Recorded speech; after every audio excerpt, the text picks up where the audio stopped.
Welcome back to Ramya story world.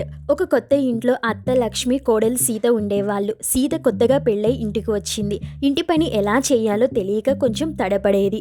అత్త అది చూసి కోపం కాకుండా ఓర్పుతో చెప్పేది, అమ్మా, మొదట నేను కూడా ఇలాగే నేర్చుకున్నాను, నెమ్మదిగా వస్తుంది అని. కానీ కోడలు మాత్రం అత్త చెప్పిన దాన్ని పనిగా కాక తిట్టినట్టుగా భావించి బాధపడేది, మాట్లాడటానికి భయపడేది. ఒకరోజు సీత అనారోగ్యంతో పడిపోయింది.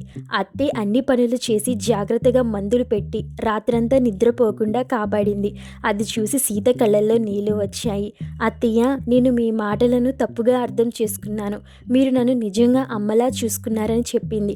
అత్త నవ్వుతూ అన్నది, ఇంట్లో మనం ఇరువురు మనుషులం, ప్రేమ ఎంత ఇస్తే అంత పెరుగుతుందమ్మా. ఆ రోజు నుంచి అత్త కోడల మధ్య మాటల గోడ తొలగిపోయింది. ఇంట్లో నవ్వులు, ప్రేమ నిండిపోయాయి. మనసును తెరిచి మాట్లాడితే అపార్థాలు పోతాయి, ప్రేమ కూడా పెరుగుతుంది. ఈ వీడియో కనుక నచ్చినట్లయితే లైక్ చేయండి, సబ్స్క్రైబ్ చేయండి. Thanks for watching.